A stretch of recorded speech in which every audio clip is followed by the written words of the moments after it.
मैं डॉक्टर सुहेल शफीक आपका और डॉक्टर सकीना आपका शुक्रगुजार हूँ जिन्होंने हमारे इस मैसेज को समझा और हमें मौका फराहम किया।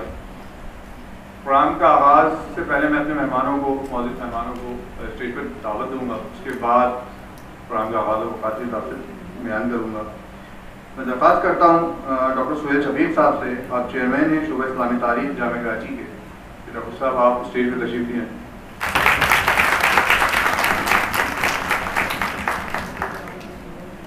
डॉक्टर सकीना रियाज हमारे साथ मौजूद हैं, असिस्टेंट प्रोफेसर हैं शोबा सोशल वर्क। डॉक्टर सकीना आपसे भी दरख्वास्त है, आपसे भी तशरीफ लिए हैं। हमारा आज का मौजू है क्या वसाइल की कमी कामयाबी की राह में रुकावट बन सकती है, ये मौजू है हमारा। मैंने आज यहाँ पे अपने दो मौजूद मेहमानों को मदऊ किया है जो कि अपनी ज़िंदगी में बहुत कामयाब रहे, मुश्किल हालात से गुजरे, वो हालात उन्होंने किस तरह फेस किए, आज हम चाहते हैं कि वो आपके सामने बयान करें। मैं दावत देता हूँ सैयद शुजात अली साहब को, आप साबिक चेयरमैन हैं Pakistan leather government and export के। उसके अलावा भी आपका एक वसी तारुफ है, यकीनन साहब आपको बयान करेंगे, आप स्टेज पर तशरीफ लिए हैं। हमारे साथ मौजूद हैं मिसेज उम्मे सलमा मंसूर, आप रुकन है मरकजी एग्जीक्यूटिव कमेटी आबाद association of builders and developers. उसके अलावा भी आपके और बहुत सारे काम हैं। मैं अभी उम्मे सलमा साहबा के बारे में ज़्यादा नहीं बताना चाहता हूँ ये खुद आपसे बयान करें, लेकिन एक बहुत कठिन हालात, बहुत मुश्किल हालात आए, उन हालात को फेस किया और फिर मैदान में आई और फिर बिल्डर जिसका नाम आते ही हमारे जहन में आता है कि वो एक मर्दों का एक शोबा है, उसमें उन्होंने अपने आप को मनवाया है। किस तरह रहा, कैसे आई, क्या कुछ किया। मैंने बड़ी मुश्किल से उम्मे सलमा साहबा को राज़ी किया इधर आने के लिए। उनका कहना है कि मैं ज़्यादा बात नहीं कर सकती, लेकिन मेरा ख्याल इंशाल्लाह आप बच्चों को देख के और आपकी बातें सुन के बातें भी अपनी बयान करेंगी और आपके जवाब भी देंगी। ये हमारा अंदाज ये है कि आज के जो भी हम बात करेंगे, जो भी गुफ्तगू यहाँ पे होगी, वो कल के दुनिया अखबार में शाया होगी खबर की सूरत में, और उसके एक हफ्ते के बाद हम ये इस तरह का पेज पूरा शाया करते हैं। ये देखें आप, ये दुनिया फोरम हमने मोहम्मद अली जिन्ना यूनिवर्सिटी में किया था मईशत के हवाले से तलबा के साथ। इसमें हमने कहा था उधर जो कॉमर्स के तलबा थे या MBA वगैरह के कि आप बजट तैयार करके लाएं और आप पेश करें कि आपके ख्याल में मुल्क का बजट क्या होना चाहिए। और माहिरीन को बुलाया था और हमने उधर भी ये किया था, माहिरीन से कहा था कि आप 10 मिनट बात करेंगे बस, ये तलबा जो है ये आके आपको बताएंगे कि हमें करना क्या है। और फिर उन्होंने आके अपना बजट पेश किया वहाँ पे। बहुत अच्छा कामयाब फोरम रहा था। उस फोरम के बाद हमें गवर्नमेंट की तरफ से लेटर्स भी आए थे। मैं दावत देता हूँ सबसे पहले इस्तकबालिया कलमात के लिए प्रोफेसर डॉक्टर सुहेल शफीक साहब को कि वो हमारे मौजूद मेहमानों को शामिल करें और आज के इस मौजू की मुनासबत से आपसे बिस्मिल्लाहिर्रहमानिर्रहीम। बहुत शुक्रिया मुस्तफ़ा अली एडिटर दुनिया फोरम। मैं अपने तमाम मौजूद मेहमानों को और तलबा तालिबात को खुशामदीद कहता हूँ। अल्लाह ताला ने दुनिया को इस तौर पर तख्लीक फरमाया है कि यहाँ नाकामियाँ और कामयाबियाँ हम कदम होती हैं। कामयाबी पर खुशी का इजहार तो हर शख्स कर लेता है, लेकिन तारीख में ऐसे अफराद कम ही नज़र आते हैं जो नाकामी की सूरत में मायूसी का शिकार होने के बजाय एक नए जज्बे अमल के साथ आगे बढ़ें। हकीकत यह है कि जब इंसान नाकामियों और मुश्किलात का शिकार होता है तो उसके सामने दो ही रास्ते होते हैं या दो रवैये होते हैं जिनको वो इख्तियार करता है। एक मुस्बत रवैया होता है और एक मनफी रवैया होता है। कम अफराद ऐसे होते हैं जो मुस्बत रवैया इख्तियार करते हैं और अपनी नाकामियों से सीखते हैं और जो तजर्बा उन्हें हासिल होता है नाकामी की सूरत में, उसे अपनी कामयाबी के लिए ज़्यादा राह बनाते हैं। और दूसरा रवैया जो लोग इख्तियार करते हैं यानी मनफी रवैया, वो फिर खौफ का, जुर्म का, एहसास कमतरी का और यहाँ तक कि खुदकुशी जैसे इंतहाई इक़दाम जो है वहाँ तक पहुँच जाते हैं। अंग्रेज़ी ज़बान की मशहूर लुग़त वेबस्टर डिक्शनरी के नाम तो आप सबने ही सुना होगा। इस डिक्शनरी का मौलिक डैनियल वेबस्टर जो है, उसके बारे में ये कहा जाता है कि वो अपनी क्लास का एक इंतहाई नालायक तालिब इल्म था। जब उसे पढ़ने के लिए हैम्पशायर भेजा गया तो मायूस होकर लौट आया और रोने लगा। एक पड़ोसी ने उससे पूछा कि तुम क्यों रो रहे हो? उसने कहा कि मैं अपनी क्लास का सबसे नालायक तालिब इल्म हूँ, मुझे कोई बात समझ नहीं आती और अब मैं दोबारा स्कूल नहीं जाऊंगा। पड़ोसी ने उससे कहा कि तुम जाओ दोबारा अपने स्कूल और यकीन रखो कि तुम अपनी क्लास के सबसे ज़हीन तालिब इल्म से भी ज़्यादा ज़हीन हो। करना तुम्हें ये होगा कि जो तालिब इल्म क्लास का सबसे ज़हीन है, सबसे ज़्यादा नंबर हासिल करता है, जितनी मेहनत वो करता है तुम उससे ज़्यादा मेहनत करो। डैनियल ने इस बात को बाद में समझा, लेकिन कबूल फौरन कर लिया, स्कूल गया और एक नए जज्बे के साथ जो है इस नसीहत पर अमल शुरू कर दिया। और आज लाखों हज़ारों नहीं बल्कि करोड़ों अफराद जो हैं वेबस्टर डिक्शनरी से इस्तेफादा करते हैं।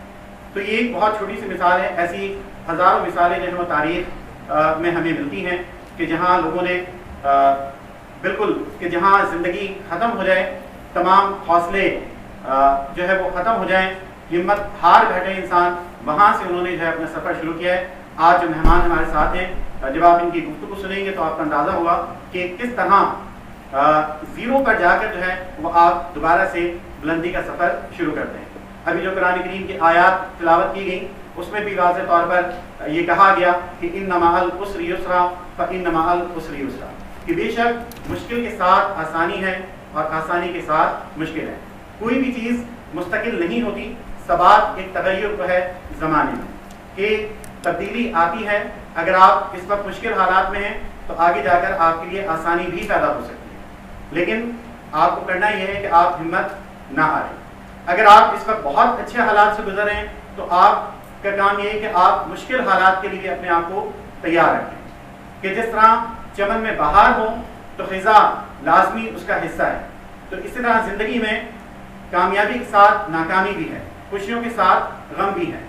फारसी के एक शायर ने बहुत खूब कहा था कि दरी चमन के बहारों ख़िज़ा हम आगोश अस्त, दरी चमन के बहारों ख़िज़ा हम आगोश अस्त, कि चमन में बहार और ख़िज़ा हम आगोश होती हैं, एक साथ होती हैं। ज़माना जाम बदस्त व जनाजा बरदोश अस्त, कि ज़माने के हाथ में, एक हाथ में खुशियों का जाम होता है और कंधे पे उसके जनाजा होता है। तो ये दोनों चीज़ें हम दुनिया में देखते हैं कि खुशी भी है, गम भी है, कामयाबियाँ भी हैं और नाकामी भी हैं। इंसान का काम यह है कि वो अपनी कुदरत, अपने इल्म, अपने फहम और अपनी सलाहियत के मुताबिक कदम उठाए और नतीजा जो है वो उसके इख्तियार में नहीं है। कहा जाता है कि अस्सायु मिन्नी वल अत्मामु मिनल्लाह, कि कोशिश करना मेरा काम है और नतीजा जो है वो अल्लाह ताला के ज़िम्मे है। कामयाबी का सफ़र आसान नहीं होता, तरह तरह की तकालीफ और मुश्किलात का सामना करना पड़ता है और कभी ऐसा भी होता है कि जो सफ़र आप तय करते हैं उसका नतीजा कामयाबी की सूरत में नहीं निकलता, लेकिन उसके बावजूद जो तजर्बा आपको हासिल होता है वही असल कामयाबी होती है और वही कामयाबी की ज़मानत बनता है। नाकामी के बाद कामयाबी का राज यह है कि नाकामी को वक्ती हादसा समझकर उसे बदलने की कोशिश की जाए। कामयाबी की असल कीमत नाकामी का एतराफ़ करना है, जोहद मुसलसल और इस्तिकामत से काम लेना है। और कामयाबी फिर उन्हीं लोगों का मुकद्दर बनती है जो सब्र से, इस्तिकामत से, मुस्तकिल मिजाजी से काम लेते हैं।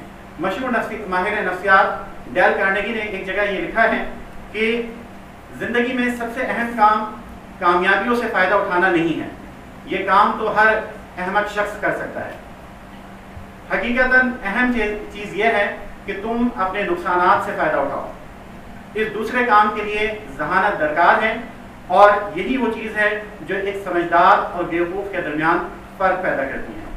इकबाल ने कहा था, वही है साहिब इमरोज़, वही है साहिब इमरोज़ जिसने अपनी हिम्मत से ज़माने के समंदर से निकाला गौहर फरदा।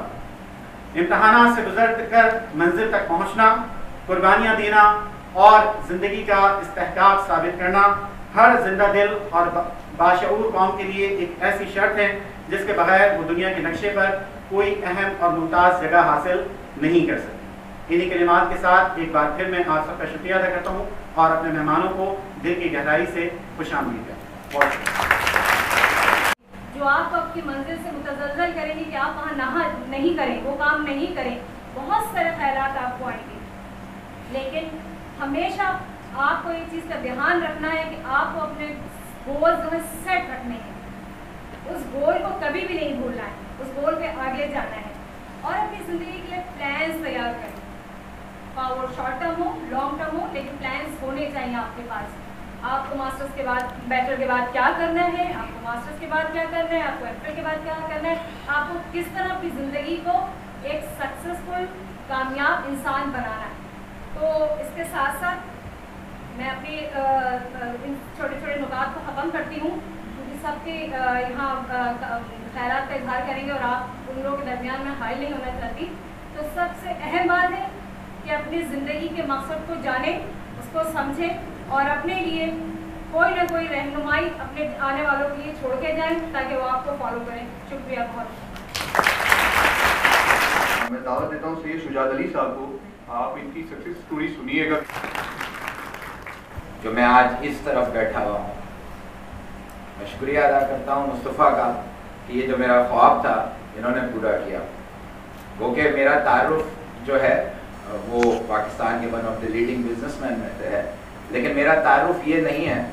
असल तारुफ जो मैंने इनको भी नहीं बताया था, मेरा तारुफ ये है कि आज से ठीक 40 साल पहले इसी ऑडिटोरियम में मैं उस तरफ बैठा हुआ था। 81-82 में जामिया कराची में मैंने एडमिशन लिया इकोनॉमिक्स डिपार्टमेंट में, और यही मेरा असल तारुफ है। यही चीज़ मैं पूरी दुनिया में लेकर जाता हूँ। जब मुझसे पूछता है कोई कि आपने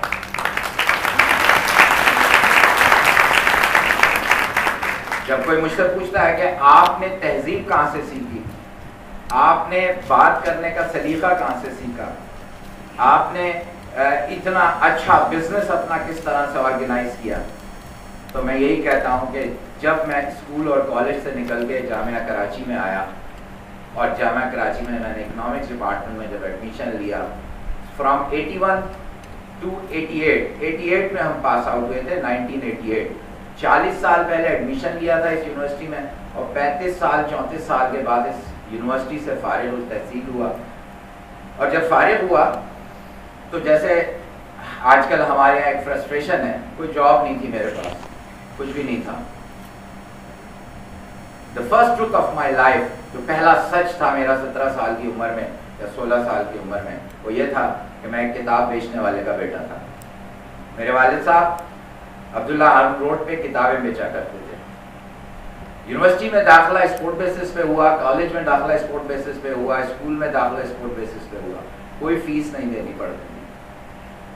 यही कराची यूनिवर्सिटी, क्योंकि वक्त मुझे मुस्तफ़ा ने बहुत महदूद दिया है और मैं अपनी 30 साल प्रैक्टिकल लाइफ को आपके सामने कोशिश करूँगा शॉर्टकट्स के अंदर बयान करूँ ताकि आप बात कर सकें, आप उस चीज़ को ढूंढ सकें कि कहाँ से कहाँ तक आपको जाना है।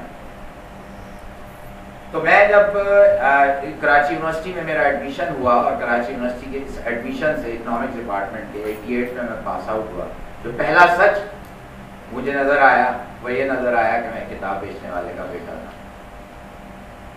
तालीम तो आप हासिल कर लेते हैं स्पोर्ट बेसिस पे, लेकिन जब आप प्रैक्टिकल लाइफ में जाते हैं तो आपका एक घर होता है जिसको आपने सपोर्ट करना होता है। आपके वालिदैन की ख्वाहिशात होती हैं, कुछ ख्वाब होते हैं जो आपको पढ़ाकर यहाँ तक पहुँचाते हैं और उनको पूरा करना होता है, जो मेरे पास नहीं था। मैं फेडरल बी एरिया के 120 गज के मकान में रहता था। मेरी वालिदा टीचर थी और मेरे वालिद किताबें बेचा करते थे। यही कराची यूनिवर्सिटी में सिंधी होटल का पॉइंट था जिसमें हम सुबह ही सुबह आया करते थे और 1 बजे या 4 बजे यहाँ से वापस जाया करते थे। रास्ता बिल्कुल नहीं नजर आ रहा था कि क्या किया जाए। सबसे पहले फारिगुल तहसील होकर मुझे कोई शर्मिंदगी नहीं है इस फोरम पे बताने के लिए कि मैंने क्या क्या काम किए। मेरा सबसे पहला काम जुम्मा बाजार में मैं बच्चों की फ्रॉकें बेचा करता था। जुम्मा बाजार में 35 रुपए की का एक तखत मिलता था, स्टैंड मिलता था, या आप कह लें स्टॉल मिलता था। उसके अंदर मैं बच्चों की फ्रॉकें बेचा करता था। PIB कॉलोनी में खातून से वो बनाती थी, वो लेकर आता था और फ्रॉकें बेचता था। भूख तो बहुत थी, आगे बढ़ने की जुस्तजू तो बहुत थी। स्पोर्ट्स के अंदर भी बहुत सारे मेरे पास चांसेस थे। इसी यूनिवर्सिटी के अंदर मैं सबसे पहले फैकल्टीज का कप्तान बना, फिर कराची यूनिवर्सिटी का कप्तान। फैकल्टीज और कराची यूनिवर्सिटी में फ़र्क आपको पता होगा। फैकल्टी यानी आप जामिया के कप्तान बने, यूनिवर्सिटी इसका मतलब है जितनी भी कराची के अंदर डिग्री कॉलेजेस हैं उन सब की एक टीम बनती है, उसका कप्तान बना। और 15 साल के बाद 1986 के अंदर, यानी 15 साल के बाद कराची यूनिवर्सिटी को एजाज़ मिला कि UGC university grants commission Pakistan university का कप्तान बना, तो मुझे कलर अवार्ड हुआ इस्लामाबाद में। तो ये तो तारीफ थी हमारी जामिया के हवाले से, जहाँ पे आज मैं जहाँ खड़ा हूँ। ये मेरा एक ड्रीम था कि शायद जब यहाँ इसी जगह पे जब स्पीकर्स आते थे और अपनी अपनी बात करते थे और मैं उस तरफ बैठा होता था, तो मैं ये सोचता था कि क्या कभी ऐसा मौका आएगा कि मैं भी यहाँ आके बैठूंगा। अल्लाह ने मुझे वो दिखाया और आज मैं हूँ, और आई एम सुपर एक्साइटेड। या 5 यूनिवर्सिटीज में लेक्चर देता हूँ एंटरप्रेन्योरशिप पे। मैं 5 यूनिवर्सिटी में अपने बिजनेस के अलावा 5 यूनिवर्सिटी में देता हूँ। पांचों की पांचों पाकिस्तान की टॉप यूनिवर्सिटीज हैं।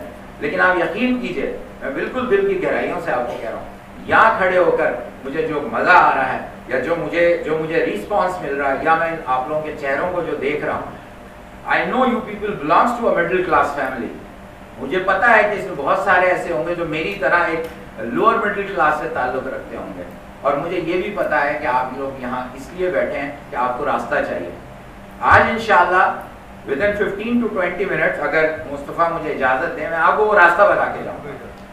मैं वो रास्ता आपको बता के जाऊँगा कि जिन रास्तों से मैं गुजर के आया।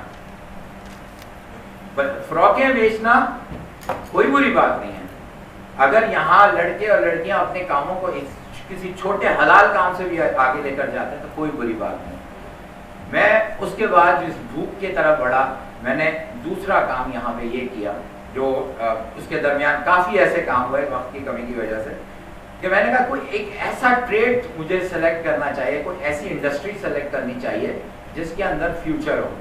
पाकिस्तान में बहुत सारी इंडस्ट्रीज़ हैं। मैं क्योंकि इकोनॉमिस्ट हूँ इसलिए मैं आपको बताना ज़रूरी समझता हूँ। Textile number 1, number 2 leather, number 3 rice, और उसके बाद हैंड नॉटेड कारपेट और बहुत सारी ऐसी चीज़ें हैं। लेकिन क्योंकि इस हॉल के अंदर मैं ये देख रहा हूँ कि हमारी बच्चियाँ ज़्यादा हैं, तो आज आपको मैं रास्ता दिखा के जाऊँगा। आज आपको मैं बताऊँगा कि आप लोग इस पैराहे में, मजहबी पैराहे में रहते और पूरे टर्की का रिकॉर्ड ब्रेक किया। छोटा बेटा टर्की में पढ़ रहा है। ये एक ऐसा गुलदस्ता मुझे मिला जिससे मुझे ये यकीन हुआ कि हाँ, मेरे काम में हलाल रोज़ी है।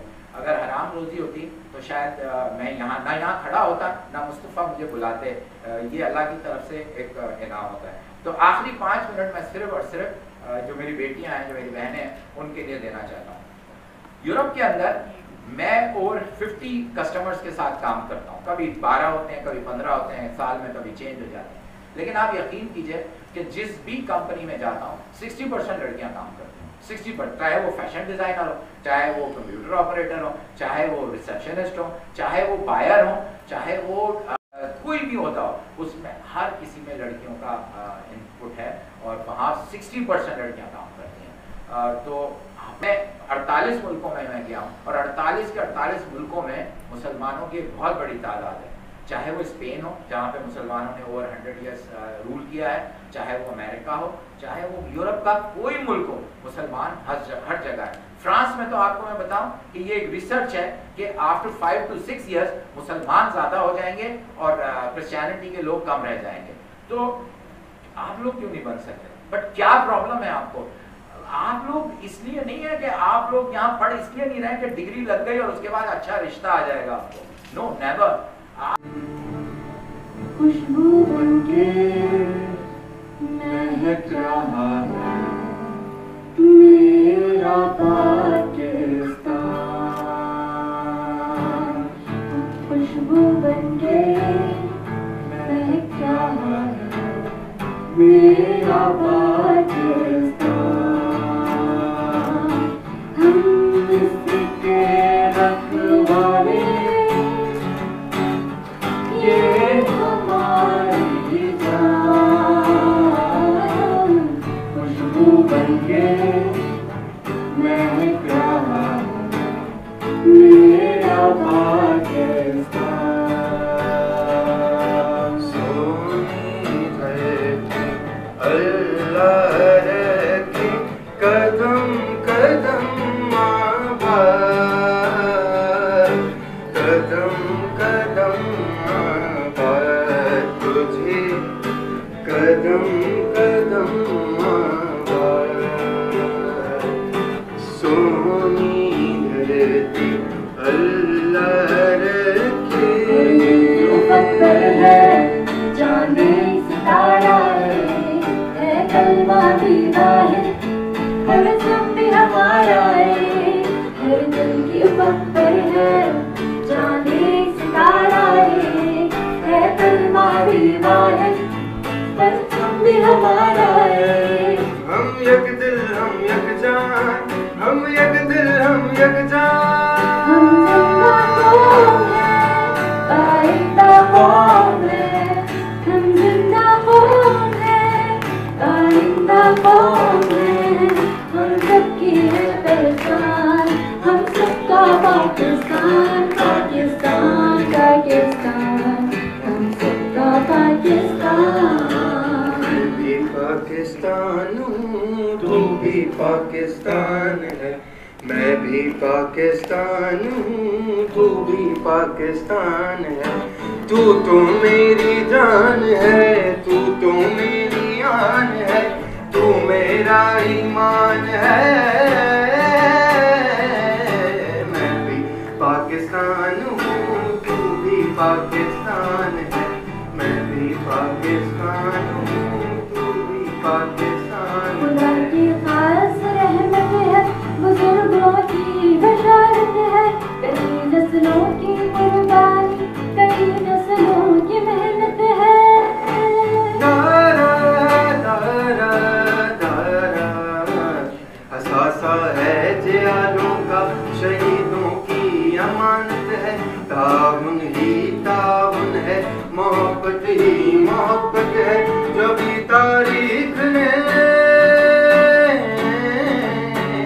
जभी तारीख ने रखा है अपना नाम पाकिस्तान पाकिस्तान पाकिस्तान पाकिस्तान पाकिस्तान मेरा ईमान पाकिस्तान पाकिस्तान पाकिस्तान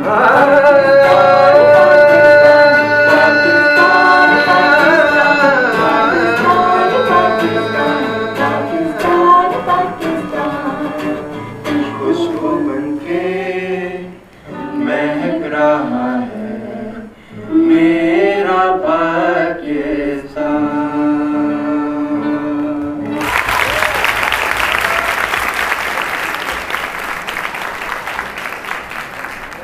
पहुंची तो एक बार अस्सलाम वालेकुम। मौजूद क्या वसाइल की कमी कामयाबी की राह में रुकावट है। जो तूफानों में पला करते हैं, जो तूफानों में पलते जा रहे हैं, वही दुनिया बदलते जा रहे हैं। Choice is yours. राह में रुकावट है, करने वालों के लिए रास्ते बहुत, बहाने बहुत। इसीलिए कहा जाता है कि दिलों में अपने बेताबियां लेके चल रहे हो तो जिंदा हो तुम। नजर में ख्वाबों की बिजलियां लेके चल रहे हो तो जिंदा हो तुम। हवा के झोंकों के जैसे आजाद रहना सीखो। तुम दरिया की तरह लहरों में बहना सीखो। हर एक लम्हे से मिलो, तुम खोले अपनी बाहें। हर रोज नया समा देखें ये निगाहें। निगाहों में ख्वाबों की बिजलियां लेके चल रहे हो तो जिंदा हो तुम। दिलों में अपने बेताबियां लेके चल रहे हो तो जिंदा हो तुम। अस्सलामुअलैकुम। मेरा नाम उम्मे सलमा है। एजुकेशन मैंने आर्मी मेडिकल कॉलेज से MBBS किया। फील्ड मेरी कंस्ट्रक्शन बिल्डर हूँ मैं इस वक्त पाकिस्तान में, जिसमें मैंने कई प्रोजेक्ट्स बनाए, हाउसिंग स्कीम्स बनाए, हाउसेस बनाए, तकरीबन 2000 हाउसेस बना चुकी हूँ। ये सफ़र कैसे शुरू हुआ इसके बारे में मैंने सोचा भी नहीं था। कभी ये नहीं सोचा था कि मैं मेडिकल की फील्ड से उठ के मैं कंस्ट्रक्शन की फील्ड में आऊँगी। मेरे हस्बैंड कंस्ट्रक्शन करते थे, बिल्डर थे, और उनके मर्डर के बाद मैं इस फील्ड में आई।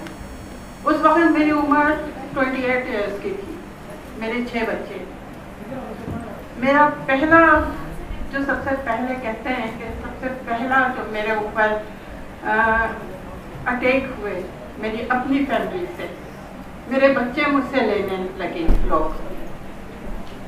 मैंने ये फैसला किया कि बच्चे मैं रखूँगी, अपने बच्चों को खुद पालूंगी, उनके लिए हर वो चीज़ मैं दूंगी जो एक बाप दे सकता है।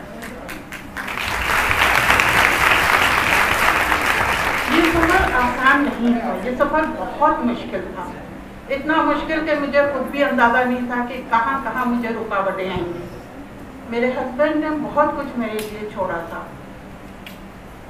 मेरे पास कमर्शियल प्लॉट्स थे, मेरे पास बहुत कुछ था, पर हर कोई इस चक्कर में था कि मैं सब कुछ बेचूं बाचूं, चाहे वो औने पौने हों, चाहे कैसा भी हो, बच्चों को डिस्ट्रीब्यूट कर दूं अपनी ससुराल में।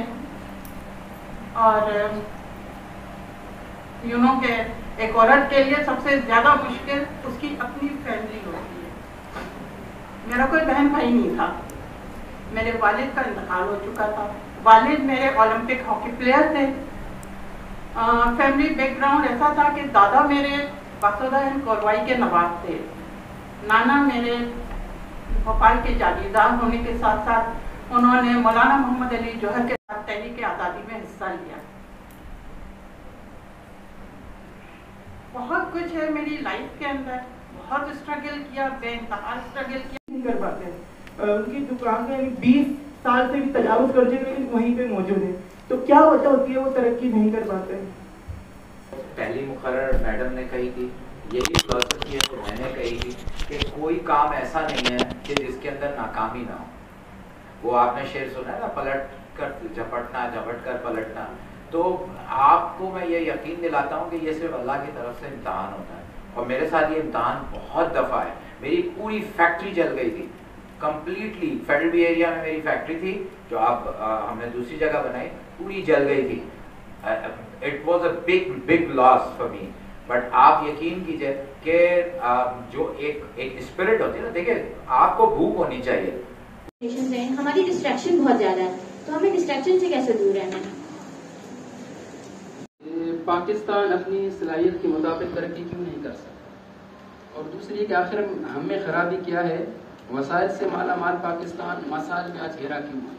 क्योंकि वसाइल ना हो तो मुश्किलात है। हमारे पास तो बहुत वसाइल है सर्विस। जी यही सिर्फ अपने ब्रांड को ग्रो करने में मजीद से मजीद बिलीव करते हैं। क्या आपकी फैक्ट्री का जब आपने जिक्र किया है, जब डिमोलिश हो गई थी बिल्कुल, फर्स्ट ऑफ ऑल तो क्या सिर्फ आपकी उस वक्त वही फैक्ट्री थी, और जब हो गई थी तो आपने क्या जीरो से शुरू किया था, या फिर ऐसी चीज़ों का पैसिव इनकम्स और उनके जो जनरेटेड रेवेन्यूज हैं और इन्वेस्टमेंट्स का सहारा लेके फिर help Lee?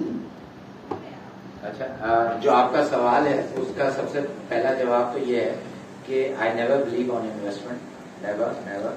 I started with 3000 rupees and now मेरा जो पोर्टफोलियो 500 मिलियन का है, और इसमें 1 रुपया भी किसी इन्वेस्टमेंट ना किसी बैंक से कभी लिया, ना कभी किसी और चीज के अंदर हमने ये किया। तो ये तो एक जवाब हो गया आपकी एक बात का। और आपने पूछा कि आपने फैक्ट्री कैसे शुरू की? यस, बिल्कुल जीरो से शुरू की थी। 5 मशीनें पहले लगाई थी, 5 से 10 हुई, 10 से 50 हुई, 100 हुई, 8। अच्छा, जलने के बाद तो सब जीरो हो गया था। और मैंने शॉर्ट करते हुए बताया नहीं कि मैं कम बैक किस तरह किया। उसमें से हमारे 2 बायर थे, एक फ्रांस का बायर था रेडस्किन और एक जर्मनी का बायर था माइलस्टोन।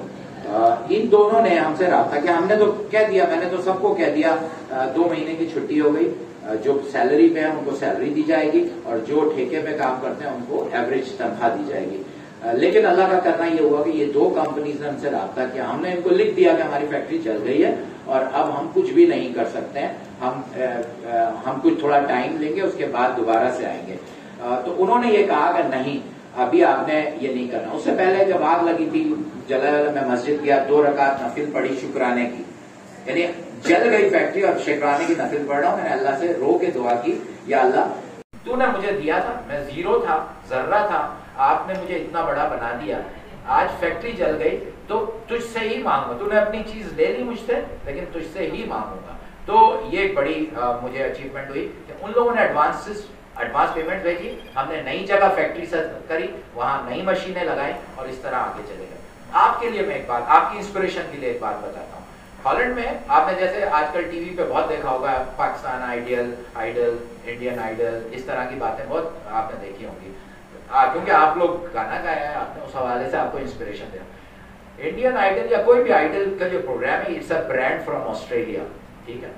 और मुझे अल्लाह ने एक करम किया मेरे पे कि हॉलैंड में मैं काम कर रहा था और हॉलैंड में मैं रहता भी था वहाँ। तो मुझे वहाँ की एक कंपनी ने अप्रोच किया, उन्होंने कहा हम एक कॉन्सर्ट कर रहे हैं जिसने हॉलैंड आइडल जीता है, उसका नाम है बोरस। आप बोरस के लिए कोई जैकेट डिजाइन करें हमारे लिए और हम वो जो उसका कॉन्सर्ट होगा हम उसके अंदर उसको वो जैकेट बनाएंगे। तो मुझे ये एजाज मिला कि बोरस के लिए मैंने खुद अपने हाथ से एक जैकेट डिजाइन की विद लेबल्स, जो एक गुलूकार के ऊपर सजता भी है। अगर सीधी जैकेट कर देता तो आई डोंट थिंक सो कि वो मानता है। और मुझे ये एजाज मिला 2014 में कि उसने वो मेरा जैकेट पहनकर गाना गाया और वो गाना इतना मशहूर हुआ हॉलैंड में। तो आप लोग भी कर सकते हो, बहुत अच्छी आवाज है आप लोगों की, आपने अपने वतन से शुरू किया है, आप इसके अंदर आगे जाइए। मेरे हवाले से आपको कभी भी कोई ज़रूरत हो, बहुत अच्छी चीज़ें मैं आप लोगों को बता सकता हूँ। यहाँ पे मैं ऑलरेडी अनाउंस कर चुका हूँ, जो अच्छा आर्टिकल लिखेगा, जो एंटरप्रेन्योर बनेगा, उसको किसी तरह की भी मदद की ज़रूरत हो, हमारी एसोसिएशन के अंदर गवर्नमेंट हमें फंड देती है नए एंटरप्रेन्योर्स के लिए, हम वहाँ भी आपको फेवर कर सकते हैं। आप ढूंढिए, आप जब ढूंढेंगे, मैं तो आपको खुद गले में तोप पहनने के लिए तैयार हूँ कि आइए आके आप अपनी डिग्री मुकम्मल कीजिए, बल्कि डिग्री से पहले कोई ना कोई काम शुरू कीजिए। ये सवाल है, मैं सर मैं आपसे एक क्वेश्चन भी पूछना चाहती हूँ और इसके अलावा मैं आपसे सजेशन भी लेना चाहती हूँ। तो मेरा क्वेश्चन ये है कि जैसे मैम ने बताया कि सबसे पहले आपको अपना मकसद पहचानना चाहिए कि आप ये जाने कि आप क्या करना चाहते हैं। तो मैं ये पूछना चाहती हूँ, जैसे वसाइल की कमी से अगर हमारा कोई मकसद है तो वो ड्रीम अधूरा रह जाता है कि नहीं मैं तो ये वसाइल नहीं कि मैं इसको पूरा कर सकूँ। तो मतलब उम्मीद सलमा से है, मेरा नाम जहां सरवर है, I am from library and information science. इन्होंने कहा कि लड़कियों को तालीम हासिल करनी चाहिए, तो इनके शौहर ने तो इतना कुछ छोड़ा था। वो लड़कियां जो गुर्बत की वजह से नहीं पढ़ पाती, या वो औरत जो गांव वगैरह की होती है उनके पास इतने मसाइल नहीं होते, तो वो किस तरह से पढ़ पाएंगे, कैसे पढ़ सकती हैं। कि मैं अपनी अम्मी से भी यही बात करती हूँ कि क्यों नहीं पढ़ते, तो मेरी अम्मी कहती है कि इंसान का पहले पेट भरा हुआ होगा तभी उसका दिल करेगा कि वो पढ़े ना। जब तुम्हें गुर्बत होगी तो फिर तुम्हारा दिल कैसे करेगा, पढ़ेगा, पढ़ने का कैसे करेगा। तो वही बात आ जाती है कि वो जिसका एक ही बेटा 8 पहरों का भूखा हो, अब तुम ये बताओ अहले दानिश वो तख्ती ले या गंदगी। Thank you.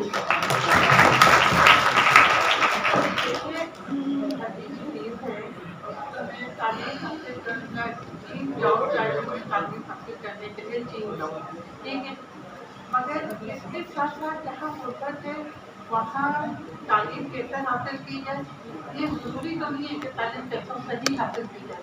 बहुत सारी जगहें ऐसी हैं, बहुत सारे इंस्टीट्यूट हैं जो फ्री ऑफ कॉस्ट तालीम देते हैं। मेरा अपना NGO दे रहा है, तो बहुत सारे लोगों को हम फ्री ऑफ कॉस्ट तालीम देते हैं, उनकी किताबों से लेके उनके कपड़ों से लेके उनके खाने पीने तक से हम सब प्रोवाइड करते हैं। तो जो इंसान तालीम हासिल करना चाहता है उसके अंदर लगन होनी चाहिए सबसे पहले, कि उसके पास उसको लगन हो अंदर से कि उसे ये हासिल करना है। जिसे लगन ही नहीं होगी वो कैसे हासिल करेगा। ये एक तरह से लगन होनी चाहिए हर चीज़। जैसे हमारे भाई ने कहा कि जब तक आपके अंदर भूख नहीं होगी आप कैसे करोगे, कोई चीज़ हासिल कैसे करोगे। असल चीज़ तो इंसान की अपनी लगन होती है। हर कोई मिलियनर नहीं होता, हर कोई किसी के वो नहीं होता, हर कोई नीचे से ही उठ के ऊपर आता है। तो ये तो सिर्फ अपने अंदर की लगन पैदा करना होती है। और बहुत से लोग ऐसे हैं कि जो कि स्ट्रीट लाइट पे बैठ के पढ़े हैं। आप देखें कहाँ से कहाँ लोग पहुँचे हैं। हर कोई किसी का बाप या माँ कोई बहुत बड़ा रईस नहीं होता। हर कोई अपनी जगह पे जो है बस एक लगन होनी चाहिए। ठीक है जी, आप बिस्मिल्लाहिर्रहमानिर्रहीम। अस्सलाम वालेकुम। मेरा नाम जुल्फ़िकार है और मैं इस्लामिक हिस्ट्री डिपार्ट से हूँ।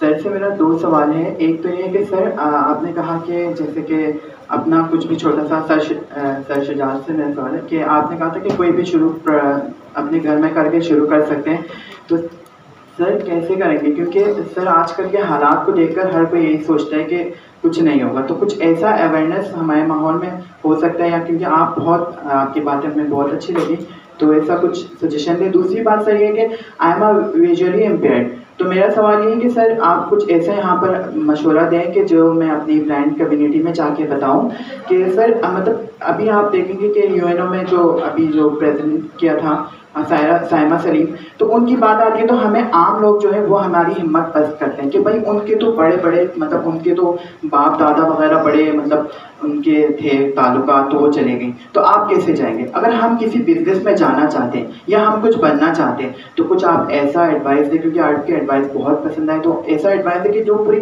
मैं आगे बताऊँ तो लोगों को अवेयरनेस मिले। तो thank you sir. Thank you very much. ये जो आखिरी सवाल है मैं समझता हूँ कि ये मेरी लाइफ का सबसे अच्छा सवाल है। और मैं आज जब आप सवाल कर रहे थे ना, तो मैं ये सोचा था कि आप जब दूसरा सवाल कर रहे थे तो मैंने सोचा था कि उसका जवाब पहले दूंगा, लेकिन उससे पहले आपने ही जवाब दे दिया।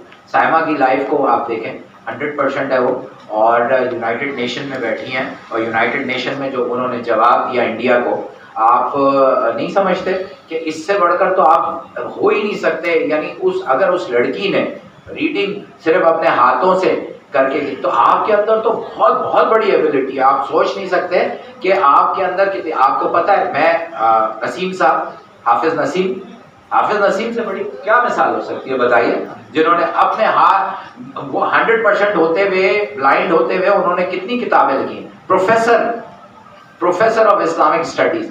तो अभी तो आप यंग हैं, आप तो बहुत चीज़ों में आगे जा सकते हैं। देखें, मैं आपको बताऊं कि कभी भी ये ना सोचिएगा, मैं ये पार्ट नहीं बताना चाह रहा था। मैं पाकिस्तान के अंदर एक स्कूल है स्पेशल बच्चों का, जिसका मैं चेयरमैन रहा हूँ, चीफ पैटर्न रहा हूँ। फिर उसके बाद मैंने सदर पाकिस्तान को उस स्कूल में बुलाया और उन्होंने उस स्कूल को दीवा के नाम से, जो गुलशन इकबाल में है, उसको यूनिवर्सिटी का दर्जा दिया। और वहाँ के बच्चे लाइफ में पाकिस्तान की हिस्ट्री में पहली दफ़ा, ये बिल्कुल मैं पूरी जिम्मेदारी से आपको बता रहा हूँ कि 19 बच्चों ने हायर एजुकेशन के एग्ज़ाम कराची यूनिवर्सिटी से जो होता था उसमें बैठे, और 19 के 19 बच्चों ने फर्स्ट क्लास से पास किया। मुझसे परवेज मुशर्रफ साहब ने पूछा, मैंने कहा सर आपने आना है वहाँ मेरे यूनिवर्सिटी, मेरे इंस्टीट्यूट पे दीवा के अंदर। तो उन्होंने कहा यार क्यों ना तुम इस्लामाबाद उनको बुला लो। मैंने कहा सर अगर इस्लामाबाद में 19 बच्चों को बुलाऊंगा तो वो 19 बच्चों तक ही रहेगा, वहाँ जो 1200-1300 बच्चे पढ़ते हैं उन तक बात नहीं जाएगी। तो उन्होंने कहा नहीं जी बिल्कुल। और उस वक्त हाई रिस्क एरिया था, आप यकीन कीजिए। मुशर्रफ साहब के आने से उन्होंने मुझसे पूछा यार क्या करना है, इनके लिए क्या करूँ मैं। बहुत इम्प्रेस हुए वहाँ बच्चों से मिलकर वो। तो मैंने उनसे कहा कि इनको नौकरी दे दें, आप 2% जो कोटा है उसके ऊपर नौकरी नहीं मिलती इनको, इसको नौकरी दें। और उसी वक्त उन बच्चों को 16 ग्रेड की, क्योंकि ग्रेजुएट थे, तो 16 ग्रेड की जॉब मिली।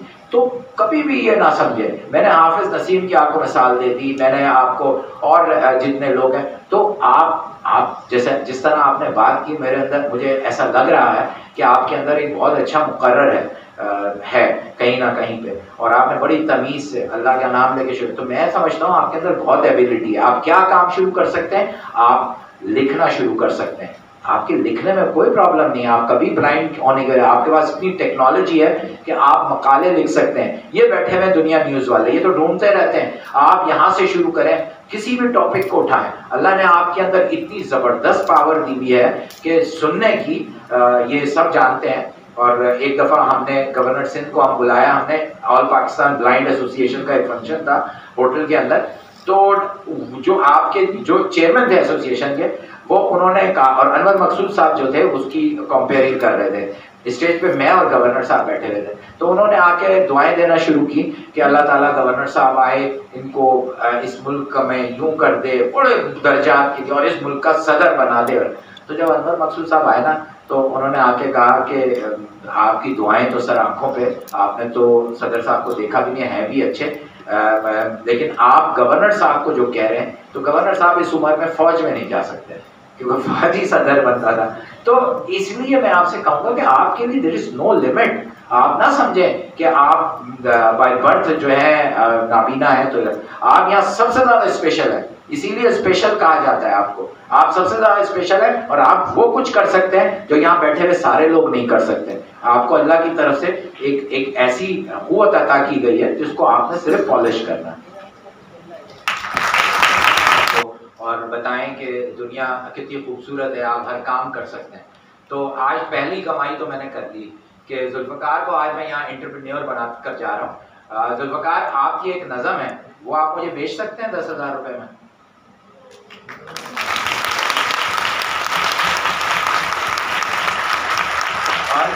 और ऐसे बहुत सारे हमारे दोस्त हैं, मुझे डॉक्टर साहब ने बताया आप बहुत अच्छा लिखते हैं, तो जुल्फ़कार क्यों ना हम जॉइंट मिले, आप हमारी मदद कीजिए। हमें बहुत मुश्किल होती है आगे लोगों को समझाने में, आप हमारी मदद कीजिए अशार के ज़रिए। हम इकबाल को पढ़ते हैं, हम आपको हायर कर लेंगे, आप अपने अल्फाज बेचिए हमको, हम आपके अल्फाज को आगे लेकर जाएंगे।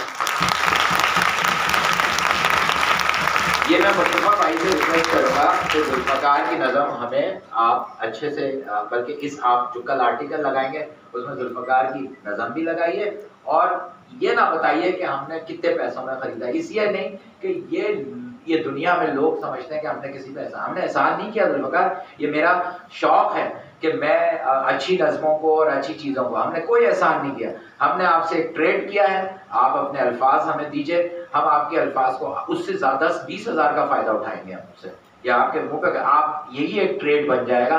आप एक अच्छे लिखारी बने, हम एक अच्छे ख़रीदार बनेंगे आपसे, ठीक है ना? बहुत शुक्रिया शाह साहब। यकीनन आज का इवेंट तो बहुत ही अलग है और बहुत कुछ सिखा के जा रहा है। जुल्फ़कार, आप उससे रब्ता कीजिएगा, बल्कि मैं आपसे रब्ता करूँगा, राहीर एजाज, आप उनका नंबर ले लीजिएगा। प्रोग्राम ख़त्म करने का दिल नहीं चाह रहा, लेकिन वक्त कम है। मैं दावत देता हूँ प्रोफेसर डॉक्टर नुसरत इदरीस साहबा को कि आपसे मुखातिब हो आज के मौजू से। आप डीन हैं समाजी महफूज सुबह, मैं खान उधरी जी, उधरी माइक मौजूद है।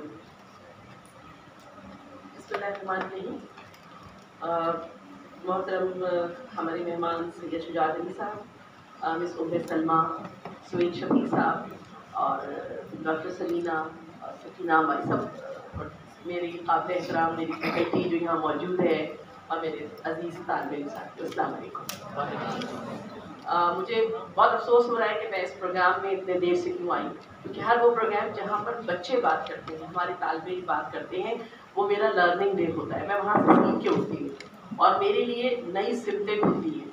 मुझे किसी वसाइल की कमी का मसला नहीं है कि मैं यूट्यूब या चैनल खोलूँ। मैं समझती हूँ जब मैं अपने स्टूडेंट्स के साथ इंटरेक्शन करती हूँ और इस तरह के लार्जर स्केल के ऊपर, तो मुझे लगता है कि वो मेरा लर्निंग डे है, वो मेरा वसाइल से भरपूर और मालामाल दिन है, जिस दिन मैं बहुत सारे स्क्रिप्ट्स लेके, बहुत सारे रास्ते लेके उठती हूँ और फिर मैं उस पर सोचती हूँ और फिर मैं रास्तों को तलाश करती हूँ।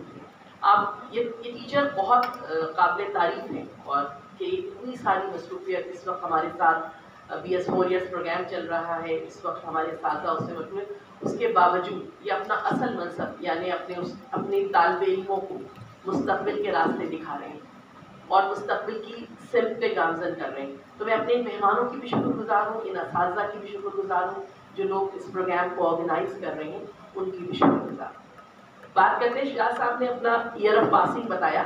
88 में शायद इन्होंने जामिया कराची से पास किया है, मैंने 87 में जामिया कराची से पास किया है। ठीक है, मैं और ये 1 साल के वक्फे से मैं इनकी सीनियर हूँ।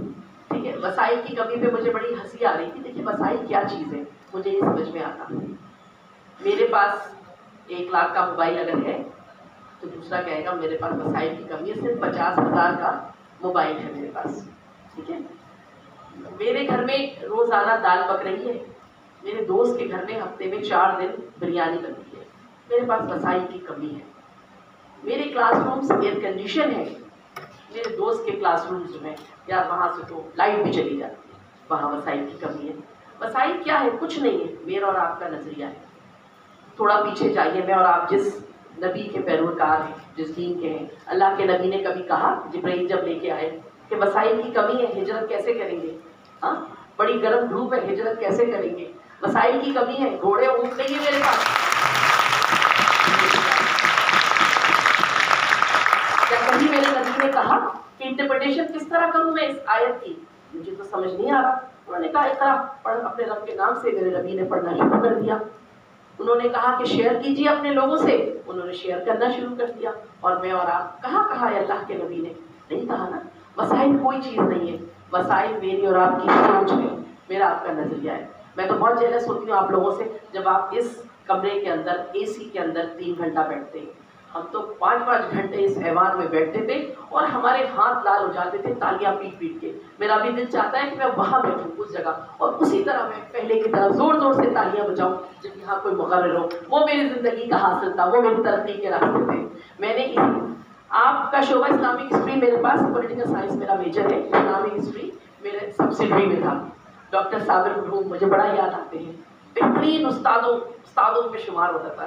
मुझे शकील भाई बड़ा याद आते हैं जब मैं इस्लामिक हिस्ट्री की तरफ आती हूँ तो मुझे बड़े ये लोग वो लोग हैं कि जो निगार सज्जाद याद आती है, मेरे दोस्त हैं, मुझसे बड़े थे लेकिन बड़ी दोस्ती थी। मैंने इनसे भी सीखा, हम लोगों ने तो कभी नहीं कहा आज तो तुम लोग बड़े अच्छे लोग हैं। हमारी PhD जब हुई थी मुझे तो आज भी याद है कि मैं रोज़ाना 8 आंसू होती थी जब करेक्शन आती थी। मेरे उस्ताद मोहतरम अल्लाह उनकी मग़फ़िरत करे, शमीम साहब बहुत बड़े स्कॉलर थे इस्लामिक उसके IR डिपार्टमेंट के, बड़ा में 8 आंसू होती थी। तुम क्या करते हो?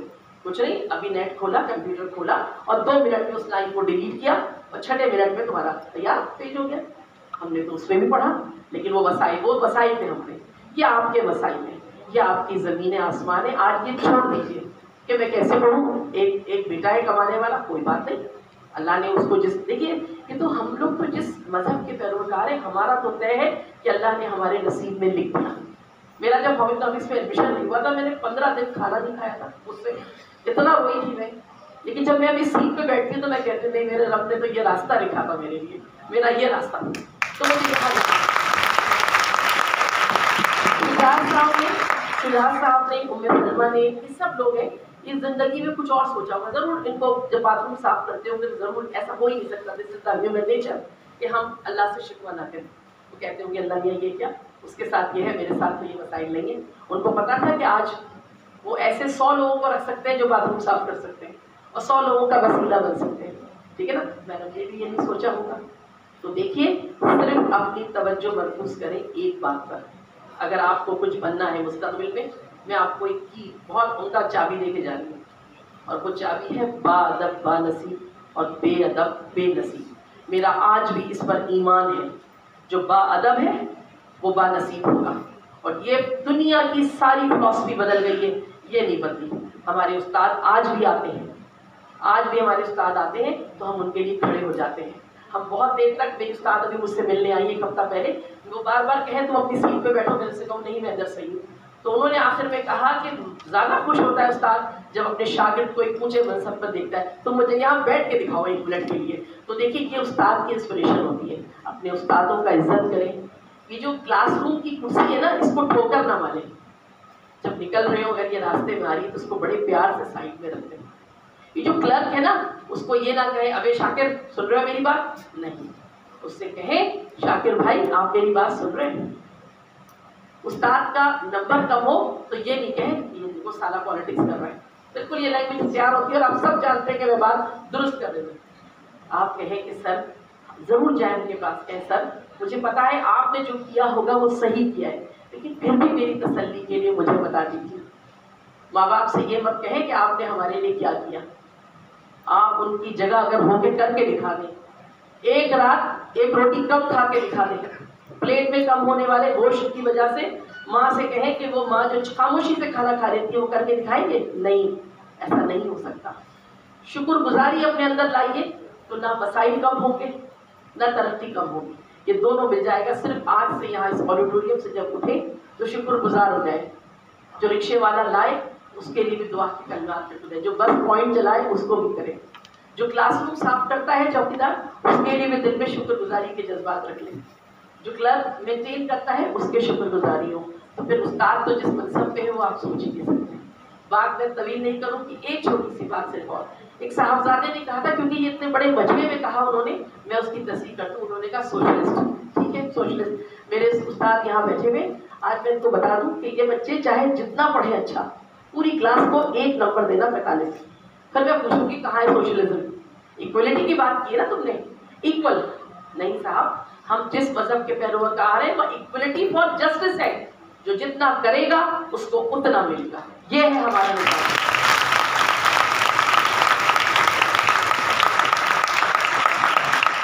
लेकिन हम उस्तादों ने इक्वलिटी करनी शुरू की ना, तो रोना पीटना शुरू हो जाएगा क्लास के अंदर, ठीक है ना?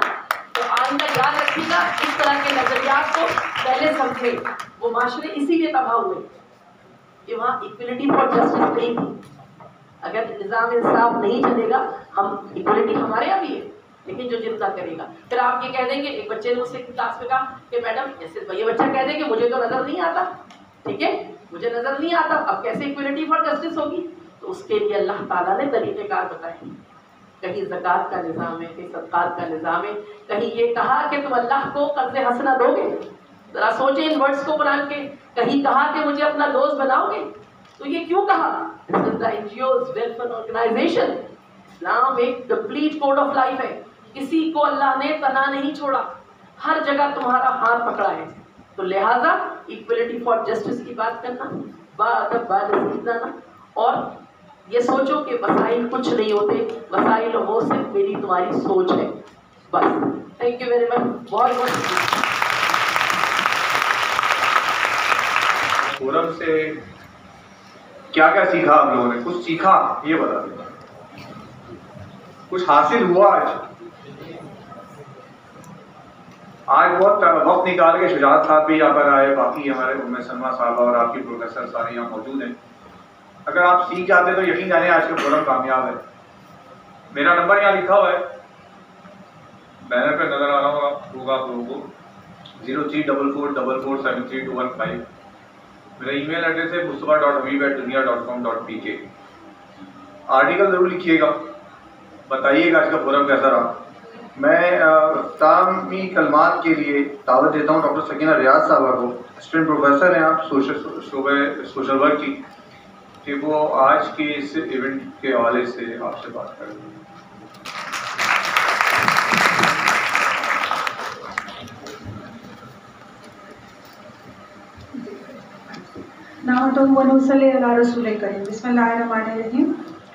सबसे पहले एक शेर, तंदिए बादे वो खालिब से ना घबराए अकाब, ये तो चलती है तुझे ऊंचा उड़ाने के लिए। ठीक है, वक्त हालात अल्लाह ताला ने सबके लिए अलग अलग रखे हैं। अपनी हर दिल अजीज़ प्रोफेसर उस्ताद मैडम नुसरत इदरीस साहिबा का सबसे ज़्यादा शुक्रगुजार हूँ। सबसे पहले कि उन्होंने तंगी वक्त के बावजूद और अपनी गुनागो मसरूफियात के बावजूद इस फोरम में शिरकत की और महफिल लूट की। मैडम ने बहुत सादा सलीस सादा अंदाज में जामा और मुदल्लिल गुफ्तगू की और आप लोगों को अपने ज़िंदगी के तजर्बात शेयर किए, जिसके लिए मैडम ने तहे दिल से आपकी शुक्रगुजार हूँ। आपकी आमद का बेहद शुक्रिया। मैं शुक्रगुजार हूँ दुनिया फोरम का, मुस्तफा हबीब भाई का, इजाज साहब का, राहील साहब का, साजिद साहब का और तमाम टेक्निकल स्टाफ का, जो कैमरामैन साहब का जो इस प्रोग्राम को रिकॉर्ड कर रहे हैं, उन तमाम साहब का हज़रात का शुक्रिया। मेरी जानिब से, शोबा समाजी बहबूद की जानिब से, शोबा इस्लामी तारीख की जानिब से तमाम सामईन का शुक्रिया, बिलखुसूस तमाम तलबा कराम का शुक्रिया, तमाम तलबा और तालिबात का शुक्रिया जो कि मुसलसल तकरीबन 2.5-3 घंटे हमारे साथ आप लोगों ने गुजारे। हमने अपने हिस्से का काम किया। यूनिवर्सिटी की सरगाह जो होती है वो पहली सीढ़ी होती है, आप एक ऐसी सीढ़ी होती है जो अमली ज़िंदगी में आपको कदम रखने के लिए आपके लिए जीना बनाती है। जैसे कि हज़रत इब्राहिम अलैहिस्सलाम को जब आग में लोगों ने फेंक दिया था तो एक अबाबील थी जो कि अपनी चोंच पे पानी भर कर लेकर आती थी। लोगों ने वाक़या लिखा है कि लोगों ने हंसकर कहा कि अबाबील तुम क्या कर रही हो, तो उसने कहा जब हिसाब किताब होगा तो मेरा शुमार उन लोगों में होगा जो आग बुझाने वालों में से हैं। ठीक है, हमने अपने हिस्से का काम कर दिया कि ज़िंदगी सबको प्लेट में रखकर एक जैसी नहीं मिलती। Life is not a bed of roses. ठीक है, आपका अपना विजन क्या है, आपका अपना नज़रिया क्या है। Life is a wonderful adventure और it is a terrible disaster. The choice is yours. आप लोग ज़िंदगी को किस नज़रिए से देखते हैं, किस तरह से देखते हैं। प्लेट पे रखकर कुछ नहीं मिलता, झुकना पड़ता है। फलदार दरख्त हमेशा झुकता है, आगे बढ़ना पड़ता है, जद्दोजहद करनी पड़ती है। यकीनन कामयाबी आपका रास्ता देख रही होती है। आप सरनगू होना तो सीखें। ठीक है, ये छोटी सी बात थी। ज़ाहिर है जब सामने अपने तलबा हो तो एक उस्ताद को रोकना बहुत मुश्किल हो जाता है। मैं वोट ऑफ थैंक्स करने के लिए मेरी जिम्मेदारी दी गई है मुस्तफ़ा हबीब भाई की तरफ से। तो सबसे पहले तो मैं शुक्रगुजार हूँ अपनी सदर समाजी उलूम और faculty of arts and social sciences की रिस्पेक्टेड प्रोफेसर डॉक्टर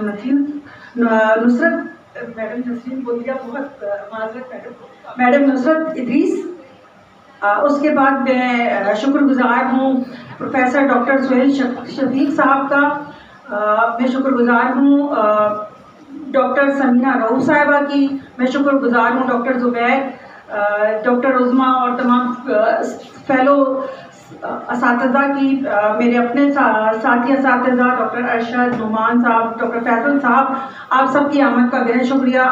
मेरे तमाम स्टूडेंट्स का बहुत शुक्रिया कि आप लोग आए और आपने इस प्रोग्राम को शुरू से आखिर तक एंजॉय किया। मैं ख़ास तौर पे शुक्रगुजार हूँ हमारी कराची यूनिवर्सिटी के वो तमाम स्टूडेंट्स का, उसामा का, साइमा का, जिन्होंने अपनी भरपूर खूबसूरत आवाज़ से मिली नग़मे जब गाए और इस महफिल को बहुत ज़्यादा मुतहरिक किया, एनर्जेटिक किया। वो इतनी खूबसूरत मधुर आवाज़ में आप लोगों ने जो मिली नग़मात गाए उसका सिला जो सैयद शुजात अली साहब की तरफ से मिला, वो भी मैं उसके लिए भी तहे दिल से शुक्रगुजार हूँ। मैं शुक्रगुजार हूँ सैयद शुजात अली साहब का। सर, आपका जज्बा, आपका पैशन, आपका जुनून हम सब के लिए यकीनन एक इंस्पिरेशन है। आपने जितने भरपूर स्ट्रगल जितनी लाइफ में गुजारी और जिस तरह से अपने तजर्बात को शेयर किए, वो यकीनन बहुत सुनहरे हरूफ में लिखने के काबिल हैं। ये बहुत आसान नहीं होता कि अपनी ज़ाती तजर्बात को, ज़ाती ज़िंदगी को डिस्क्लोज़ किया जाए और ओपनली पब्लिकली इस फोरम पे डिस्कस किया जाए, लेकिन आपने बड़ी हिम्मत की और बहुत ज़्यादा आपके एक्सपीरियंस से यकीनन हमारे जो तमाम जो स्टूडेंट्स हैं और तमाम सामीन महफिल हैं वो ज़रूर मुस्तफ़ीद होंगे। मैं शुक्रगुजार हूँ मिस उम्मे सलमा मंसूर का। आपकी मैडम, आपकी स्ट्रगल को मैं सलाम पेश करती हूँ। यकीनन अल्लाह ताला ने आज जिनके रुतबे बड़े होते हैं उनकी मुश्किलात या उनकी पहचान, उनके चैलेंजेस बड़े होते हैं। ज़िंदगी में सबको एक जैसे मामलात नहीं मिलते। लाइफ सबके लिए डिफरेंट गेम्स लेकर आती है और जो गेम को समझ लेता है वही उस गेम में कामयाब होता है। तो मैडम, आपने अपनी ज़िंदगी में जितनी स्ट्रगल की और उसके बाद आपको जो अल्लाह ताला ने अता किया उससे आप लोगों को की भलाई के लिए कर रही हैं, तो ये खैरुन्नास व यनफ़उन्नास है। आपका बहुत शुक्रिया। ज़्यादा वक्त नहीं लूँगी। बहरहाल एट लास्ट मेरी तरफ से तमाम लोगों का जिन्होंने इस प्रोग्राम को कामयाब बनाने में साथ मदद की, teaching staff, non teaching staff, तमाम टेक्निकल स्टाफ जामा कराची का, हम सब के शुक्रगुजार हैं। बहुत शुक्रिया। दो डिपार्टमेंट यहाँ है, हाँ, तो दो इधर कर देते हैं, दो उधर कर देते हैं, गोल्ड मेडल कर देते हैं और इसके साथ हम कैश आप सेलेक्ट आप करें, जो भी है हमें बुलाइएगा, हम आपके साथ बैठेंगे, हम अपनी तरवीज नहीं चाहेंगे, आप हमारा तरफ, बस आप ये कह दें कि इस मुल्क के एक बिजनेस है, क्योंकि जब आप कुछ इस तरह करते हैं तो खुदनुमाई होती है और वो अल्लाह को भी पसंद नहीं है। तो बेहतर ये होगा कि मैं आपको अभी इस मजमे को गवाह बनाते हुए कह रहा हूँ कि इस्लामिक हिस्ट्री है ना, Islamic history and social work दो हम आपको अवार्ड करते हैं और उसके साथ हम एक रकम उनको देंगे ताकि वो आगे बढ़ सकें। तो ये हो सकता है एंटरप्रेन्योर कर सकते हैं, लेकिन ये हमारी मोहब्बत है जामिया कराची से। मैं आखिर में ये बात कर रहा था और उसकी सऊदी अरब के हवाले से बात कर रहा था। हमने एलडी में एक फोरम किया है जिसमें सऊदी अरब ने एक ऐलान किया है, वो आपके लिए बहुत अहम है, इसलिए बताना चाह रहा हूँ कि वहाँ की 25 यूनिवर्सिटीज़ में स्कॉलरशिप का ऐलान किया गया है। आप उनकी वेबसाइट, पाकिस्तान एम्बेसी की वेबसाइट है, उस पर भी जाकर अप्लाई कर सकते हैं, यूनिवर्सिटीज़ पे भी कर सकते हैं।